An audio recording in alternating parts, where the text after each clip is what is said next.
Renungan Rohani untuk hari ini dengan Feby dan Mania di Surabaya.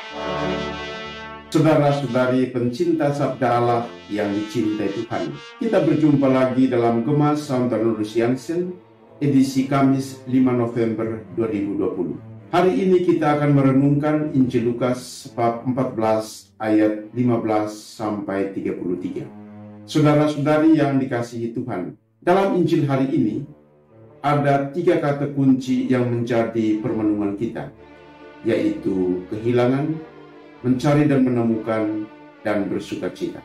Kata kehilangan bisa dimengerti secara berbeda-beda.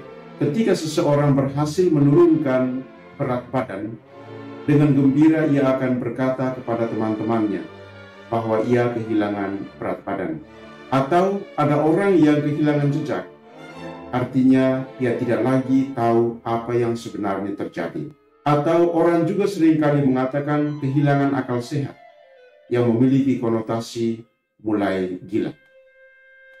Orang-orang Farisi dan ahli-ahli Taurat dalam Injil hari ini merasa bahwa Yesus sudah mulai kehilangan akal sehat karena ia makan bersama-sama dengan para pendosa, para pemungut cukai, dan para pelacur.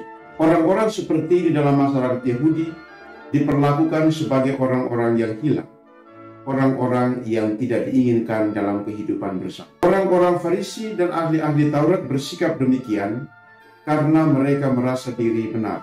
Rasa diri benar membutakan mata mereka untuk melihat diri secara jujur. Rasa diri benar menjadi topeng untuk menutupi diri mereka yang palsu. Ketika rasa diri benar memenuhi hati mereka mulai memperhatikan kesalahan orang lain yang barangkali lebih kecil dan menjadikannya sebagai persoalan besar dan serius. Sementara mereka pura-pura lupa dengan dosa dan kesalahan mereka yang besar. Tetapi Yesus menunjukkan sikap yang berbeda. Ia mencari yang terakhir, yang kecil, dan yang hilang, meskipun hanya satu. tak suka bandeng sebab banyak duri. Baru di sini saya berani bilang Seorang gembala akan terus mencari bila ada seekor domba yang hilang. Mungkin bagi kita, mencari satu itu tidak terlalu berguna jika kita masih memiliki 99 ekor atau 9 dirham lain yang ada di rumah, ada di kandang kita. Tetapi matematika Allah berbeda dengan cara perhitungan kita. Yang satu itu juga tetap berguna, harus dicari dan ditemukan dan dibawa kembali ke dalam kawanan. Dengan memberikan perumpamaan tentang satu domba yang hilang dan satu dirham yang hilang, Yesus menunjukkan sifat Allah yang mencintai, mengampuni, dan berbelas kasih. sakit gigi di bagian geraham. Sakit sekali, belum ada obatnya. Wanita yang kehilangan satu dirham tentu langsung menyalakan pelitanya. Saudara-saudaraku yang terkasih, kita juga sering hilang dari hadapan Allah karena dosa-dosa kita. Kita sering kehilangan rasa bangga akan iman Katolik dan kehilangan jalan untuk meneguhkannya kembali. Kita kehilangan semangat saat kita menghadapi kesulitan dan mulai mempertanyakan keberadaan dan peran Allah dalam hidup kita. Akibatnya, kita sering jatuh dalam praktek-praktek yang tidak benar, takyul, perdukunan, dan penyembahan berhala.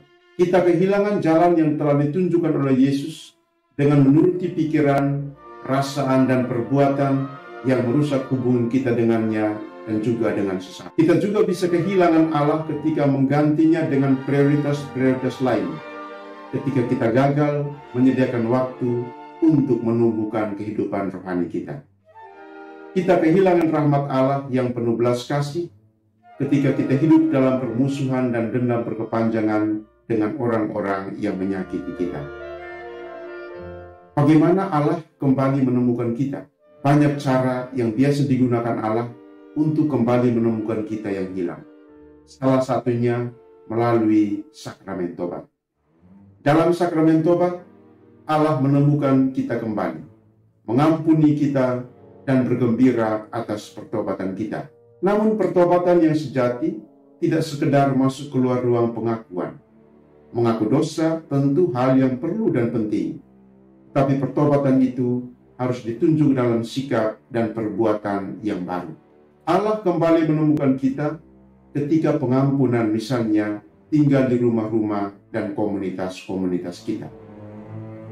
Saudara-saudari terkasih, kita bergembira karena Allah telah mencari kita yang hilang dan membawa kita kembali ke pangkuannya. Sekarang giliran kita untuk mencari, menemukan, dan menerima kembali dengan sukacita saudara-saudari kita yang berdosa, yang kehilangan arah hidup, yang kehilangan semangat karena berbagai macam kesulitan, dengan mendoakan, mengampuni, menyemangati, dan menuntun mereka kembali ke rumah Allah, sebagaimana Allah sendiri telah berbuat kepada kita. Jadikan halaman untuk menanam toga, supaya indah sekaligus untuk obat. Malaikat Allah akan bersuka cita bila ada orang dosa yang bertobat. Salam kasih dalam Sang Sabda, saya Romo Yonas Sunu SVD dari Bible Center Batam. Tuhan memberkati. Et benedictio Dei Omnipotentis, Patris, et Filii, et Spiritus Sancti, descenda super vos, et maneat semper. Terima kasih, berkah dalam.